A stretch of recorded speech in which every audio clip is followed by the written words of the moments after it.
I think Ether is primed to be a top spot in institutional portfolios just because it's a safe bet. You can't go wrong buying Ether, right? It has such a large community behind it. It's battle tested. It's seen as credibly neutral. You know, there's no like insider dev team that's running the show. It's got a very broad appeal globally, and that puts it at the center of the crypto world. All right, welcome back, everybody. We've gone through the Ethereum merge this week successfully, and we also have Justin back. Again, we're going to discuss what's happening with the merge, what the benefits are, and what we may see going forward. Justin, welcome back. Thanks, Joe. Yeah, pretty uneventful morning, which is, you know, what we all want. We wanted it to go smoothly, and sure enough, it did, thanks to the unrelenting testnet that the developers have thrown together to make sure that everything was tested fully before it went through. I think that everyone is happy with the outcome here, and everything seems to be rolling smoothly. You know, I checked my ETH wallets this morning. Everything looks good. You know, no funds moving around, so that's always good. I think everyone has been really excited for this, and there's been a lot of buzz in the community for the last really like year or two about the merge and about going to proof of stake, and it's finally here. So that's great. And now we got to ask, what's next? And kind of uneventful, right? I mean, price really didn't do anything. I mean, nothing kind of happened, right? I mean, I was sleeping, so I just woke up and, you know, hey, price is down a little bit, but, you know, what does that maybe mean for ETH holders moving forward, and, you know, what's going to happen with the network? Yeah, so I mean, ETH holders have to be looking towards what's next for the network and the community. You know, now that this catalyst is out of the way, what is going to actually bring economic value to the Ethereum chain? And I think the answer to that is more institutional adoption from people who were wary of Ethereum as a result of its proof of work energy usage. There's been a lot of flack towards Bitcoin for exactly this reason. And I think especially on the left side of the political spectrum, you've had a lot of people and politicians railing against Bitcoin for its energy usage that seemingly is wasteful. Now, there's some debate on that, of course, but you can't really say that about Ethereum now that it's gone to proof of stake. And it also shows the resilience of the Ethereum community that it was able to make this big of a change to the network. I mean, this is huge. The fact that you've obsoleted all these miners around the world, right? All these GPUs that are now going to be hitting the market, much to the chagrin of gamers. It really shows that the Ethereum community is able to adopt new technology and to advance the interests of the network through changes. It's bullish all around for the long-term fundamentals of ETH. But in the short to medium term, it doesn't seem like anyone really cares, because if you look at the price, it didn't go anywhere, right? Like there was no dump, there was no pump. Maybe we'll see something in a little bit, but I think we're still kind of subject to the whims of the macroeconomic environment here. And this is going to be more of a long-term trend to the price now that we actually are deflationary. The supply of Ether is now going down as a result of the merge. There's no more issuance to miners. And so from a fundamental perspective, it looks great. Ethereum looks like it's ready to handle the next generation of DeFi apps and the next level of institutional adoption, but it's going to take some time for that to kick in. Yeah, I agree. So what options these miners have? I mean, can they do Ethereum Classic, or where will they go next, or will they just dump them on the market? Ethereum Classic is probably the next logical step for these miners. It's going to be a dramatic reduction in their revenues just because Ethereum Classic is worth a lot less. There is also the ETHPoW fork that no one really seems to know what's going on with that. Is it going to be officially supported by exchanges, or is the network just going to die in chaos? It still remains to be seen. I mean, I thought it would have been up and ready already by the time the merge went through, but the team that is running it, and I say team very loosely, seem to be a bunch of amateurs. You know, they don't really know what they're doing, and it's sort of fly by the seat of their pants. And I don't think anyone really wants it. This is just sort of a money grab. You know, it's whoever wanted to fork this thing and try to squeeze some money out of it. That's what's going on. And the chain itself is problematic because it's a fork of the state, right? So you now have an Aave on the ETHPoW chain and an Aave on the original chain, and a MakerDAO on that chain, and a MakerDAO on the original chain. And the ETHPoW chain is not going to be supported by any of these dApps. So those smart contracts are just going to kind of rot away. and there's going to be problems with hackers getting in there and causing havoc, and no one's going to support anything over there. So it could just be chaos and nothing really gets done over there. So I'm sure that the miners are looking at that and thinking, hey, maybe we can just like farm and dump or mine and dump this real quick, but then we'll probably go to Ethereum Classic if we want to stay in the business. But that's only going to be the miners who have the absolute lowest cost of electricity, just because of the fact that Ethereum Classic is just a much lower market cap coin, and those rewards aren't worth near as much. So for all those ETH holders out there, and they're looking obviously maybe stake on the network and earn the yield, I mean, how do they participate, and will those yields be going up now that we move to this proof of stake? It's not clear where the yields are going to go. That really depends on both the transaction fee revenue and how many people and how much Ether is going to be staked. Because of course, the more Ether that's staked, the less the yield is going to be effectively as that reward kind of gets spread out amongst more capital. But there are three main ways that an amateur can stake, which is you can use Lido. They have a liquid staked ETH token. If you just go to the Lido DAO Twitter, they can link you to their website and you can just get going there. There's also Rocket Pool, which is a decentralized staking pool. Works similar to Lido. You'll get their token RETH, which is a liquid staked Ether that is backed by all those Rocket Pool validators. And then the third one, which is a new one to the game, is Coinbase staking.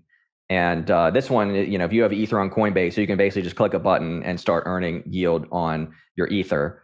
And I think this is probably going to be one of the most popular ways to do it because it's so easy. You don't have to worry about your own custody solutions, whether there's a hardware wallet or whatever. Lots of people are already comfortable keeping their money in Coinbase, and clicking a button to get an extra 6% annual yield, hey, seems like a no-brainer. So I think that's going to be one of the most popular ones for sure. But then if you want to get down and dirty with running your own node, you can, of course, do that. You can run an ETH2 validator and stake in multiples of 32 Ether. You can also become a Rocket Pool validator if you want to stake half that amount and bring in the other half of the Ether from people who are just trying to have a liquid stake token. And you can get a little bit extra APY on your Ether on top of that. Like if you had 32 ETH, you can run one validator solo, or you could run two validators on Rocket Pool and bring in other users' Ether in the mix there. So there's a couple of options if you want to run some nodes. But a lot of people are saying, yeah, you run this on your laptop or whatever, which you can, but just remember, this has to be up all the time. You can never turn this computer off or you'll take penalties. So this is more of a server infrastructure thing if you're going to be doing that. So there's a couple of options to stake, and I think it's a great way for long-term holders of Ether to get a little bit extra yield on their Ether. And I think this is also going to increase the attractiveness of Ether from institutional adoption. I mean, most of the people listening here probably don't know how to run a validator. And, at a high level, what is the work that is involved so everyone has an idea of what that looks like? Yeah, so you're probably going to be standing up a Linux server. So you need to have some familiarity with running Linux, some basic familiarity with the Linux command line.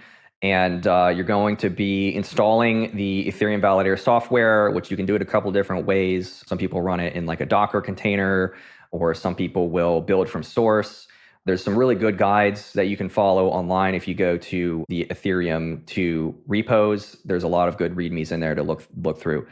You can also download a Docker image that will do this. So if you're familiar with Docker, it's pretty easy to send this up.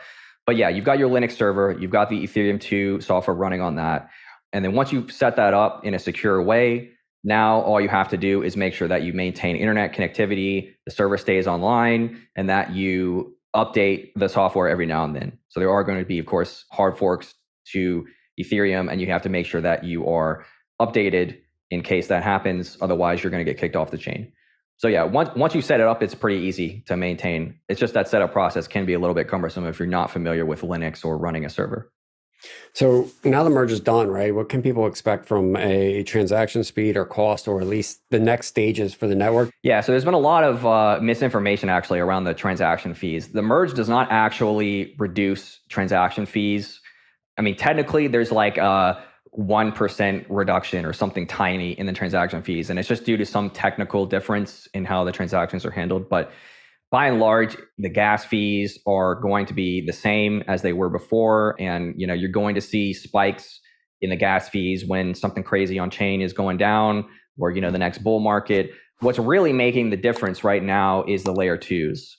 So Arbitrum, Optimism, ZK Sync, these layer two networks that are finally starting to get some traction and offloading a lot of the load that would be going on the layer one are now on these layer twos. And that is going to obviously reduce the congestion for the layer one transactions. So that's really the scaling roadmap of Ethereum, is offloading to these layer twos and making the layer one chain just more of kind of a hub between these layer twos.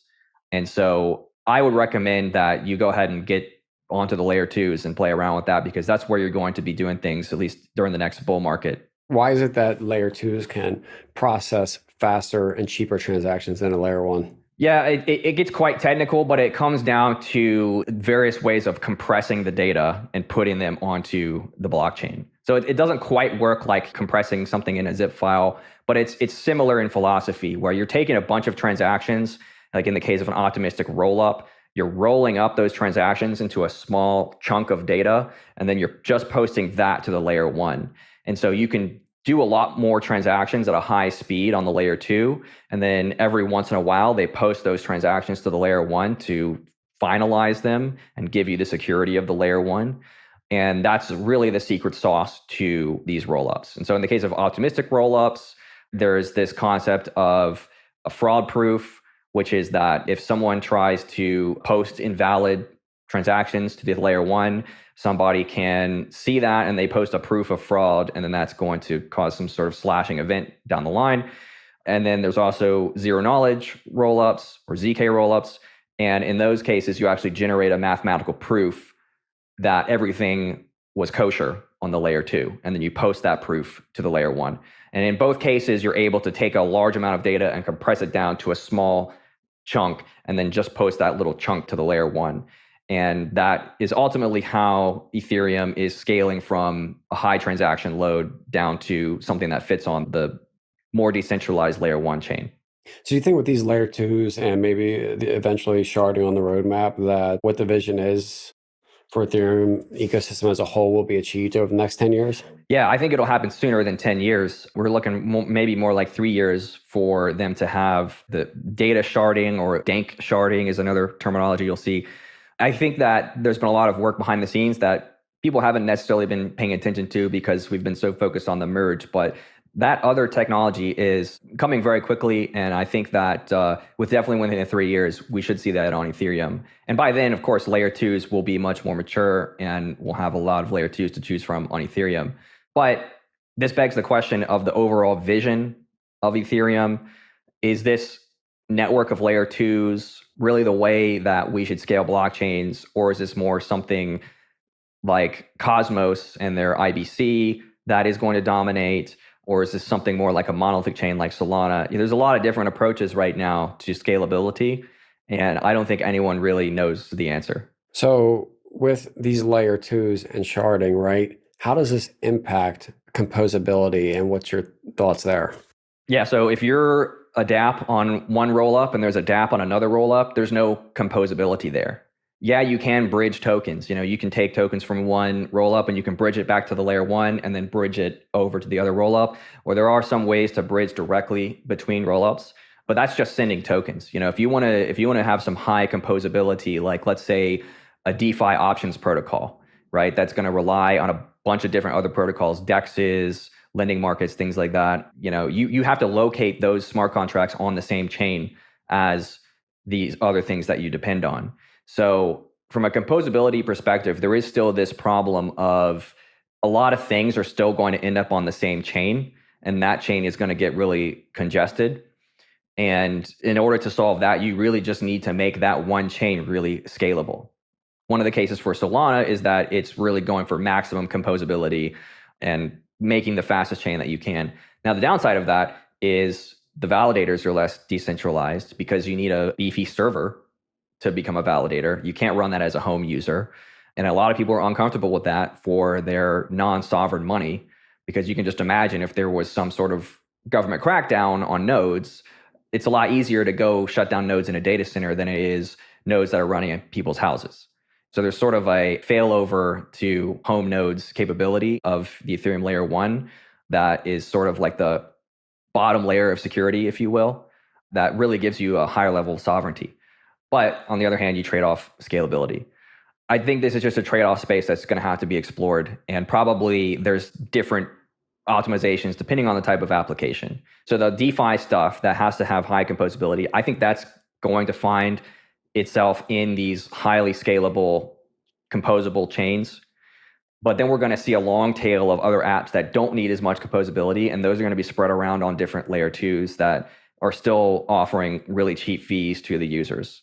How will the impact of these layer 2s affect the price of the Ethereum token and the future cash flows?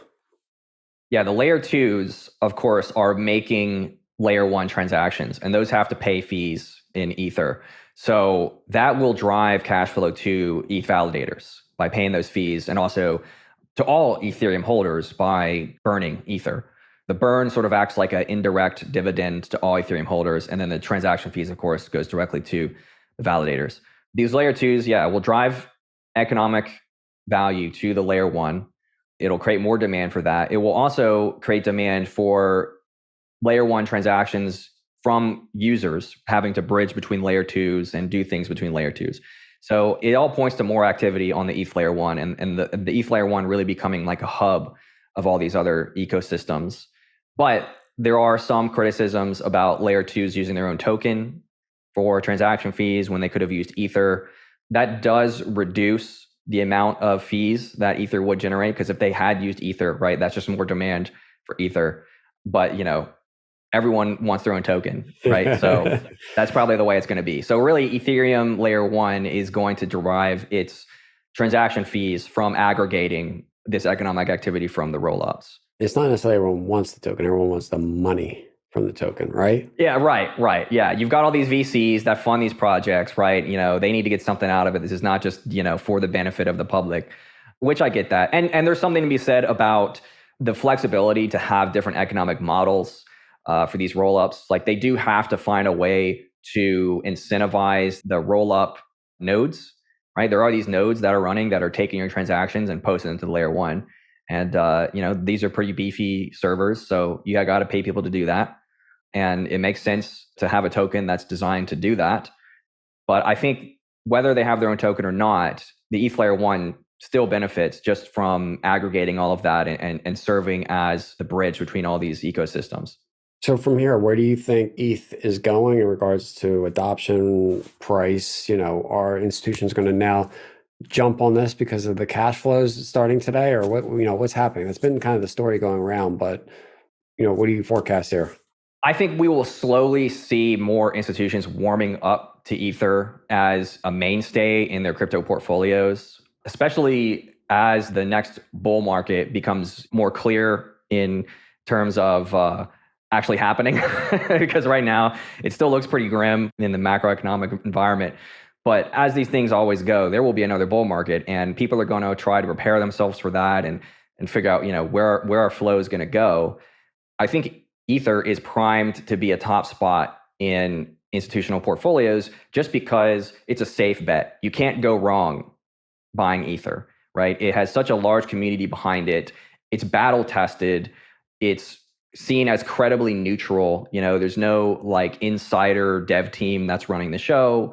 It's got a very broad appeal globally, and that puts it at the center of the crypto world, and potentially it becomes a better money than Bitcoin, even just because of that broad appeal.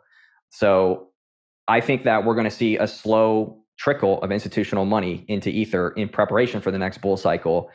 And we'll probably see some statements made by these big banks. We might see like a Wells Fargo executive come out and say, oh yeah, we're recommending Ether to our clients, or something along those lines.